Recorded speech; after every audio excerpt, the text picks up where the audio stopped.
What is up, guys? Frosty here today for another Frosty Features. Today, we have another member of our Vigilante team. I understand on the release of these, we've been a little bit behind, but life has been crazy, so please forgive me. But here we are with Silver Sable. So if you haven't seen one of these before, what this is a comic book background on the tunes that you use in Marvel Strike Force. And I am your humble guide through the comics of pages past.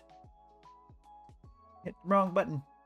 According to Scopely, typically we have a blog post description of a character here, but for Vigilante and some of our newer teams that have been coming out since Vigilante came out, Scopely stopped doing, not in all of them, they're random. We got some upcoming that have blog post descriptions, but randomly they don't put them there. So all of a sudden, for the first time since they started doing blog posts, up until this big rampant amount of them not having them, only Titania didn't have one that I recall.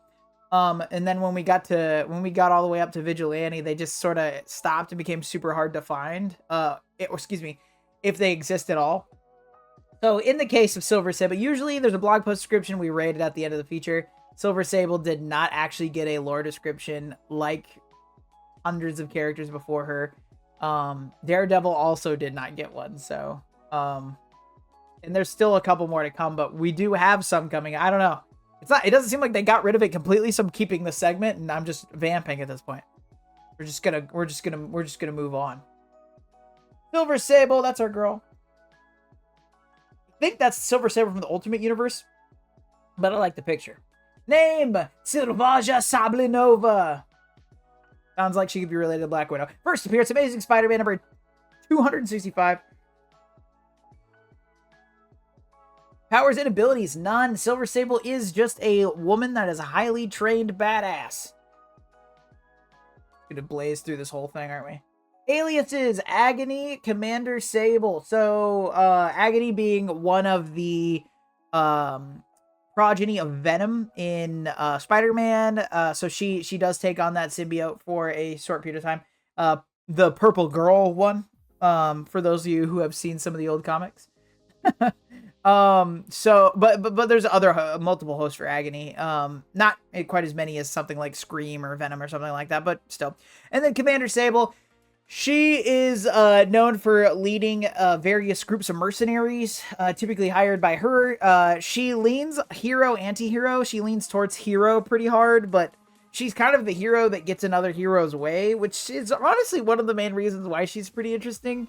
For those of you who've played the Spider-Man games on the PlayStations, she has a pretty decent story arc that kind of shows that. She, like I said, hero that gets another hero's way, but I don't know if she actually qualifies as an anti-hero, because she's doing it for the right reasons. She's just doing it quasi-legally and for money.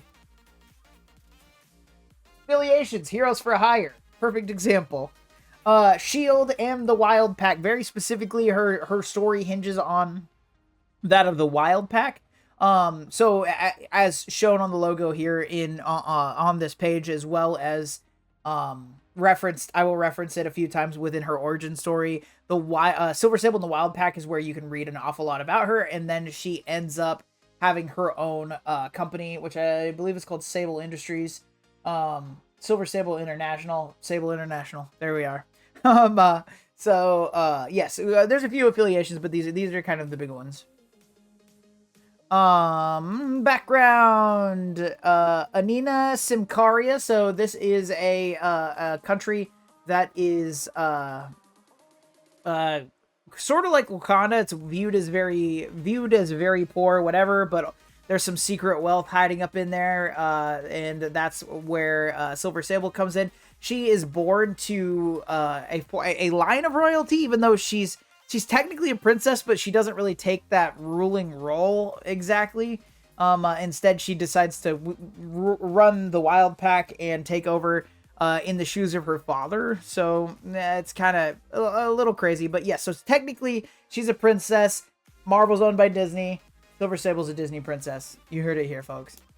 Who died? Can't be a superhero or supervillain without somebody dying. And in Silver Sable's case, her parents are the ones that pass. Her parents have to die for her to become who she is the utter badassery that is the lady running all the mercs and stuff. And we'll talk more about it in her origin story.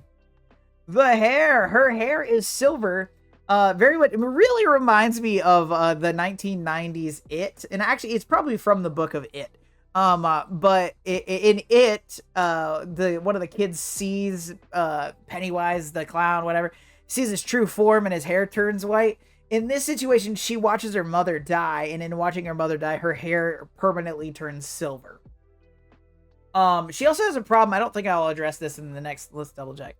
Yeah, Disney princess. I already made the joke. So the other thing is, she,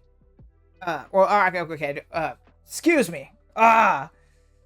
She is, she has a problem with the sliding time scale. So Marvel has a sliding time scale because, the Marvel Universe canon and 616, what have you, the comics started being written and being set in the 1940s, and things changed as things were moving along, like Captain America, right? Captain America comics didn't stop in the 50s, right? They kept going, they became unpopular, and then he disappeared, and then when they brought him back in the late 60s, they retconned what happened to Captain America, and he ended up being frozen instead of continuing his journeys, right?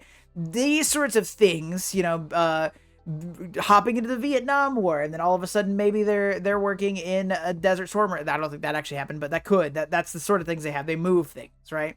So that the somebody like Namor could be alive when Silver Sable's around, or Spider-Man, right? They could be next to each other, and Namor right now would be over 100 years old, right? If it kept, so that's with the sliding time scale. Silver Sable's one of the only characters whose stuff has not adjusted. She's just younger, right? They just made her younger to be a similar age to Spider-Man, even though her story starts all the way back in the 60s, right? So, as they have, but they've slid Peter Parker, right? So Peter Parker, high school, whatever, still in the 616, after, you know, changes and all that kind of stuff. Silver Sable never slid. So, they just kept her, that she's just young for no reason, and that's canon. So no one has actually went in and filled that gap. And I think it's because after the runs of Silver Sable, the Wild Pack, they dropped her off, and then she randomly shows up in Spider-Man, is essentially my perception of the situation. Is they're like, oh yeah, Silver Sable's in this world, let's use her. So there's that. Relationships. Ernest and Anastasia Sablinova. This was also a thing. So Sablinov and Sablinova. So it's Ernest Sablinov, Anastasia Sablinova. Anastasia is the one, that's what the Disney princess thing. So yes, she's a princess. Anastasia is the one that comes from royalty, but it's not super well explained or traveled into. But ultimately, she's of money. Her father runs this thing called the Wild Pack, and her mother sort of dies as a result of that. And then she decides that she's going to follow in her father's footsteps, and then he dies, and then she does follow in his footsteps, which is where you get Silver Sable in the Wild Pack. Foreigner is her ex-husband. This becomes important in one of the notable events we'll talk about in a minute. Mortimer and Fritz Sablinov are her uncles. Mortimer, it's actually undescribed which side Mortimer swings, but the comics seem to heavily imply that Mortimer is on the Sablinov side, which is why I threw it on here, that Mortimer and Fritz Sablinov. But Fritz is the one that Fritz and her father are like identical. I don't know if they're twins, but they're identical brothers. So one impersonates the other, specifically Fritz impersonating Ernest because of Ernest's high standings and stuff. Anyway, those are her uncles. It's unclear if Mortimer is on the father or mother side. And then Kurt Wagner, ex-lover. I thought that was pretty crazy. Kurt Wagner being Nightcrawler, to those of you who don't comic but Marvel Strike Force. So yeah, she's got a thing for Nightcrawler. And she also has had kind of weird dalliance. That's one of the main reasons why I kept talking about her age with Spider-Man. She's had some weird dalliances with Spider-Man. And I know because the sliding time scale, things are a little crazy. In my head, Nightcrawler is older than Spider-Man. I know Nightcrawler appeared in comics after Spider-Man, fairly certain. Somebody let me know in the comments if I got that right. I'm pretty sure off the top of my head that's right.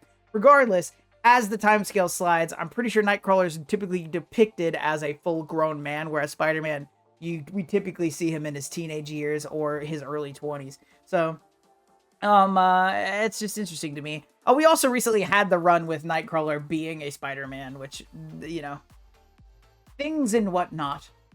Notable events. Let's get into it. The origin of Silver Sable. So she's born to Ernest and Anastasia Sablinova in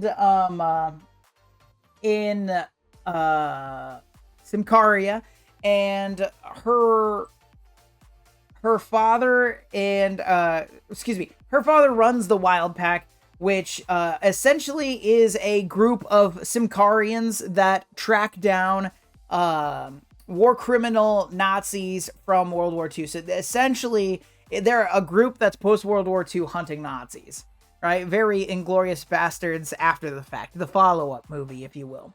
But in the situation, because Ernest's fame in doing this, his efforts in the war and his works with the Wild Pack, this brings the attention of some of these war criminals, and they actually bomb the Sablinova house, and this is how her mother dies, and this is how she witnesses her mother dies, and she gets exposed to this sort of warfare situation, and she starts following her father closely, who he's also wheelchaired for a little while, which I found kind of interesting, but he ends up being able to get back up on his feet, what have you. So with that, yeah, so Ernest actually has his own kind of storyline, and you can actually check it out. It's pretty interesting. Ernest Sablinov. So, the war criminal that bombs their house that results in her mother's death is, Ivan Trefkov, right? I'm sorry. Everyone that's with the pronunciations, just give me some breath here. Ivan Trefkov, who, as we roll through it, they're Nazis, so the fact he's a Hydra agent, it's like, oh yeah, he's a Hydra agent. It's like, okay, but we tracked him down because he was a Nazi. So there was in a Marvel comic, there's a 98% chance that also means he's Hydra. So remember that. So after the mother Sylvania's mother has died, Ernest starts to train her so that she can self-defend or whatever, and then as her aspirations start to emerge, he recognizes that she might take his place. So they do that. So as she is training, like with the aspirations, he starts letting her run with the Wild Pack, and he becomes her number 2 left-hand man, if you will, right-hand man. And so she starts doing all the things, and then we have a second or a millionth one encounter. I haven't read a whole bunch of Ernest specific stuff. I've only read Silver Sable stuff. But if there is Ernest specific stuff, I looked up his lore. Okay, I looked his lore up. I don't remember him. I remember her. She's cool. He's dead. Sue me.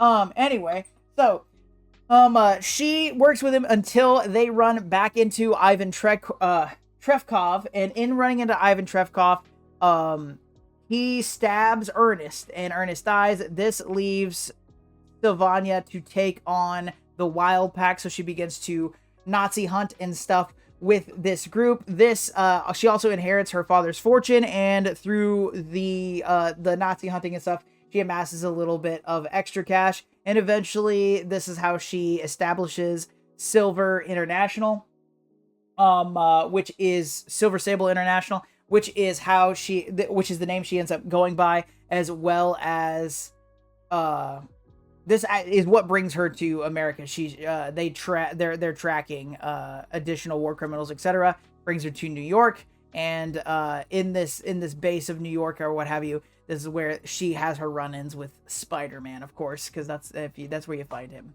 Moving on, another thing I want to talk about, Shadowlands, right? Shadowlands is a team in a game, very outdated, but a lot of the characters have come back around to being relevant one form or another, with being relevant in one way or another in namely with Vigilante. Not only do we have Silver Sable, but we have Daredevil, who's a big part of the Shadowlands character, big part of the storyline, and I didn't get to talk about it, so I thought it'd be kind of neat. Shadowlands is the story arc that takes place after Daredevil becomes the head of the Hand.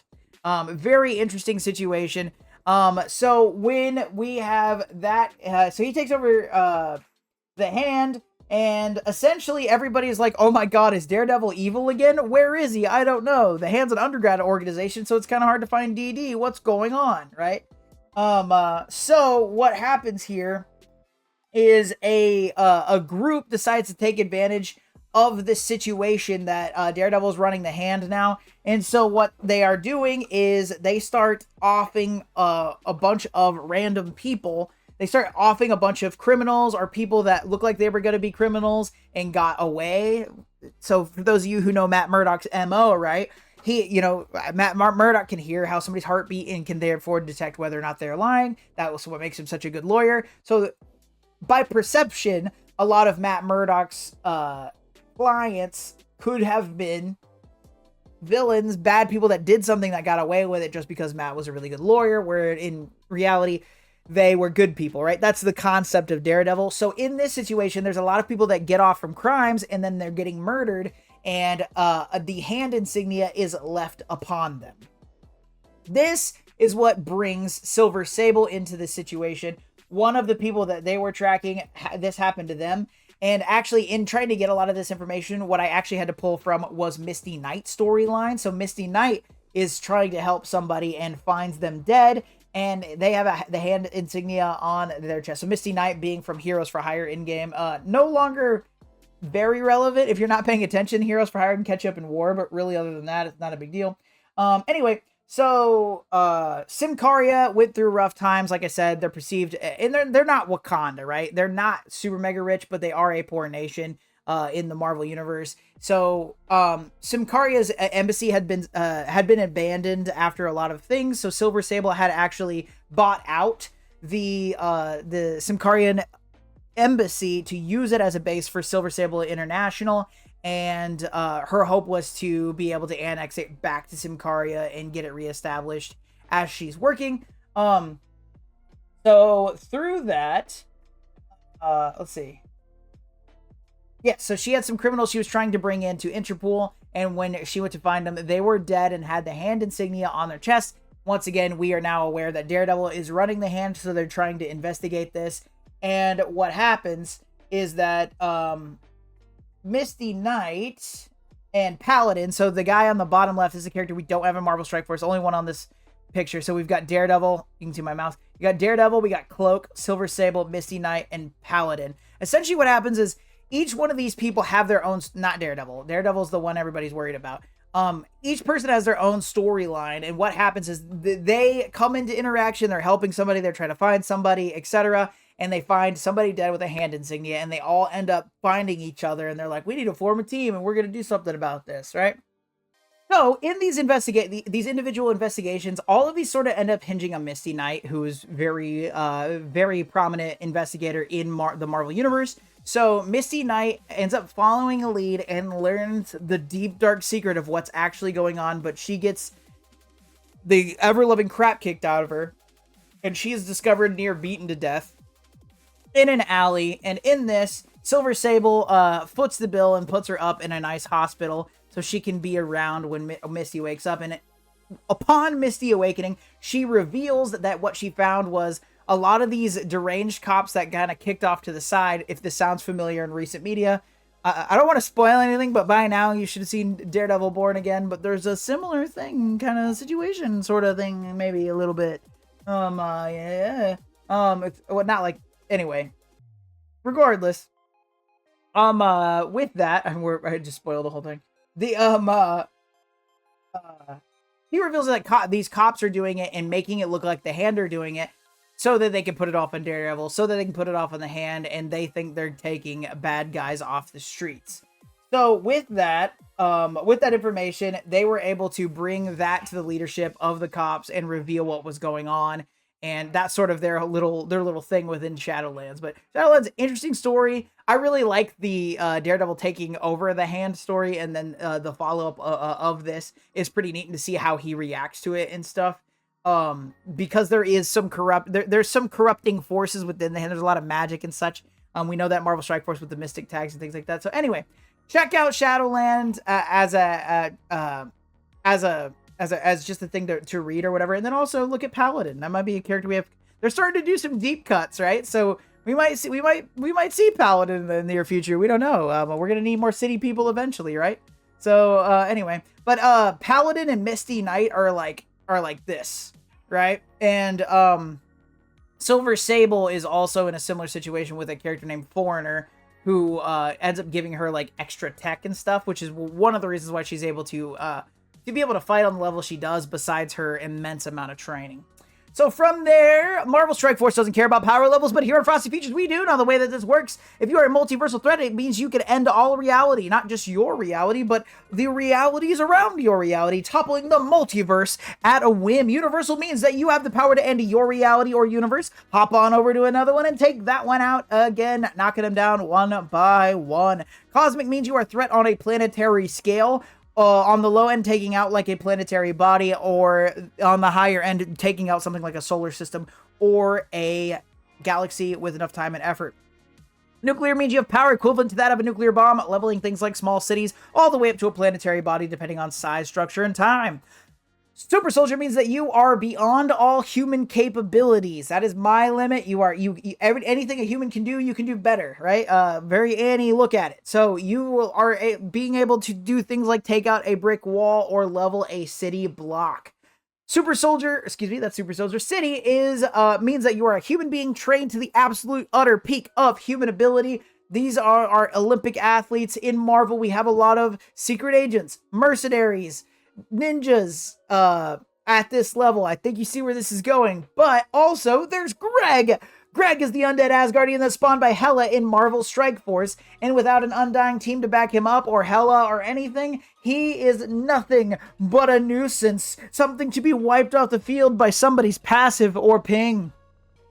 And in real life, due to undead Asgardian physiology, and just because I like to make the argument, here on Frosty Features, we equate Greg to that of a normal, regular human being. So I, being the frostiest of Aussies that I am, decided to take a dip in a city fountain because I decided to go a little crazy one day. And as I'm having my very peaceful, very nice little swim through the fountain, I see a Greg who is trying to feed a couple of ducks. And in his attempt to feed ducks, he feeds them some wrong sort of food, and the ducks explode. So then I have to take a handful of change out of the fountain, and I have to do what I can to stop the duck massacre that Greg has brought on to New York City. So in this event, me with a handful of change versus undead Asgardian Greg, I, as a regular normal human being, could theoretically beat Greg. Therefore, in the case, take that, Greg, I'm better, whatever. In the case of Silver Sable, what we have is a regular human being, no powers, no abilities, just badassery. She is trained to the absolute utter peak of human ability. She is the very definition and reason why we have the rank of city level hero. So that's where we put Silver Sable for sure. Easy every time, according to Scopely. They didn't put a blog post. Sorry about it. Let me know in the comments your favorite Silver Sable moments. I'd love to hear them. If I got anything wrong or anything like that, that's fine too. I'd love to hear it. Please be sure to like, share, and subscribe on YouTube. Doesn't cost you anything but a couple of clicks. If you're on Twitch, also a follow would be amazing. I would really, really appreciate it. There's a lot of Frosty Features and stuff. I've got a playlist on YouTube where I upload these, so definitely check that out. Links above my head and below my head. We stream Frosty Features live Sunday mornings, 8 a.m. Central Standard Time. I hope that you all enjoyed this. I hope that you all have a fantastic weekend. And most importantly, y'all, stay cool.